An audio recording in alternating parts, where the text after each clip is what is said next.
We're back, and immediately jumping into this thing, my 1998 Garmin DA20 with the newly overhauled engine from Twin Aircraft Engines in Noonan, Georgia. And at this point, I know exactly what you want to ask. How many airplanes does Joanza even have? Great question, Mike. Sorry you've got to hear about it every single day. I'll remind you that I currently own this, and this, and this, and I used to own this, and this, but now it's off to greener pastures at a local flight school, training up other aviators like you and me. And now you ask, how much of a nerd is this guy? And I'll tell you that I regularly dress like this just to go to work. Anyways, the point is clear. I have a problem, and fixing said problem really isn't up to you. There's only one way to solve it, and that's by finishing the work on this one and moving it on to other things. And before you report me to the tax man, just do two things for me. Vote, and remind yourself that I'm into all of these airplanes for much less than any one of them is worth as is today. Let that sink in and wait for the whole story another time. There's a lot more to it. This time, it's about the baby glider with the little engine that could. This two-seater, 125-horse Canadian stallion that's getting dual G5s with a GAD29 and GAD13, GTN 650, GMA 345, GTR 205, and a GTX 33 ES. Notice anything different about these two photos?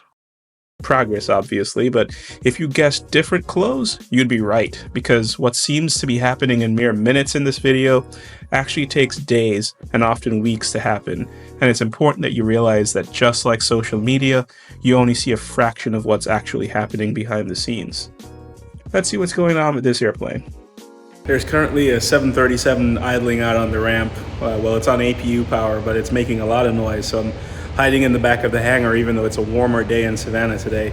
We're back in the main hangar working on the Diamond, getting that airplane through its annual and through its avionics upgrades. So let me give you a quick update on what's happening there. That looks great. It's one G5, there's going to be a second one below it. GMA 345, GTN 650, and then a Garmin 205 COM is going to sit right over here. But these dual G5s are going to modernize this entire airplane, and we're really excited to get it back up and flying. Let's see what's next. To get this thing ready for avionics, we had the panel masked off and painted black to match the modern look of the Garmin units.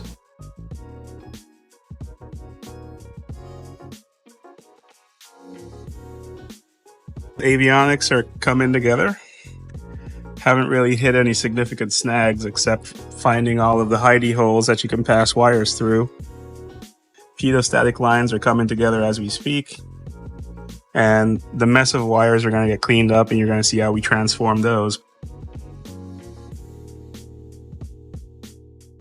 Let's take a look at what's going on. G5s are permanently installed at this point. Pitot-statics are all hooked back up. Stall warnings back in. Fuel pump is connected again. All the electronics still work, even though we're ripping stuff from behind the panel. And now we are moving on to the installation of the transponder and everything else that ends up over in the radio stack. We've got new circuit breakers that'll go into the airplane to match the avionics that we're putting in. And then the rest of things get tidied up. But this is looking really, really good. What we are doing is spending a lot of time routing cables appropriately from the front of the airplane back into the baggage area behind the fuel cell, which is right there. That's taking a lot of time to get it done correctly without snagging on something or chafing something. As you can tell, the seat buckets are out right now, and that gives you a ton of room to maneuver under there. You can see the sticks and the flight control interconnects. Looks complicated, but there is a plan that we're following. And as always, the manuals stay pretty close by. So I'll keep working, and we'll have more later. That's going to make no. That's going to go.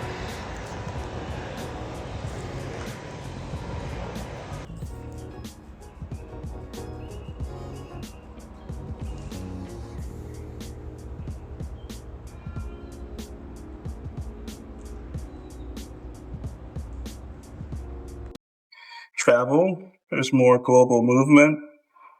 Stock markets feel safer.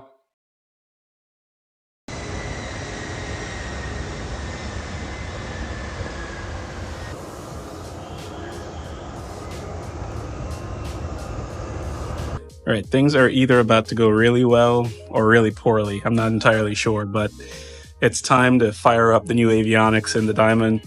I'm standing here with AMP IA of the century, Mr. Simon, and if anything goes wrong, it's his fault. So there's a fire extinguisher somewhere, right? Okay. Maybe. Tell us what you've got going on here. We're about to power up the new avionics for the first time. Well, I'd say the first time. It was all powered up on the bench beforehand, so everything should work, but we've now got it hooked into the electrical system, into the new breakers, so everything should be tied in and work. So over to Juan. Yeah, if it goes poorly, then I'm the one that switched it on. Okay, so we got generator / battery over here. We're on with both. Okay, we should get the first G5 powered, so that comes off of the main bus. There we go. And then this airplane has an individual master or avionics bus. So if you switch that on,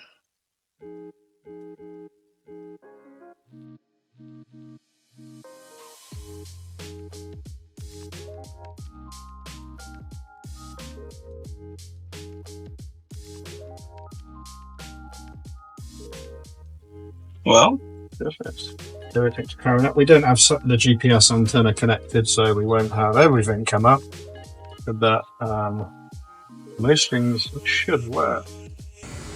Need to add new terrain database, new nav database, and we'll update those when it comes closer to when we go to fly it.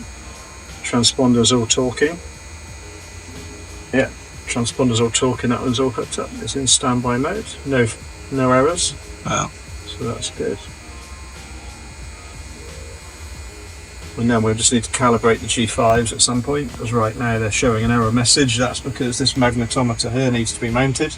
Yeah. And once we get that mounted in place, we'll take the aircraft out, do a few circles, let it do its thing, and then the G5 will come to life. Wow. But we can see here we get an outside air temperature. It's going to give us true airspeed, wind, and everything once it's all up and running. Well, it worked. Again, we hooked this thing up on, when I say he hooked this thing up on a bench before, which is really the way to go. Saves you a ton of time troubleshooting later on, because we know that this thing functions before it was in the airplane, so we'd expect it to function in the airplane. And even though we pulled apart all the circuit breakers and rewired a few things, we know that everything's hooked up. We've tested the lights, we've tested the flaps. There are a few other systems in this airplane, like the switch, which indicates whether the canopy is open or not. Those are all functioning still. So yeah, we will wrap this up some other time, because life isn't all about airplanes. We have lives, and we will leave the hangar and come back another time to finish up the avionics. There's still work to be done up front on the engine. I'm working on putting certain things back onto the engine, and then he'll come in and clean up the rest. We've got documentation for this brand new propeller. The alternator is mounted. The fuel lines are all on. The baffling has been repaired in a certain areas where it was cracked. And we're weeks, not months away from flying this airplane. We'll see how it goes. Thanks for tuning in. Obviously a lot going on around the hangars, but we'll see what else we can get into next time. Feel free to leave a comment and let me know what you'd like to see, if there's something specifically I can touch on, and I hope to see you again here soon.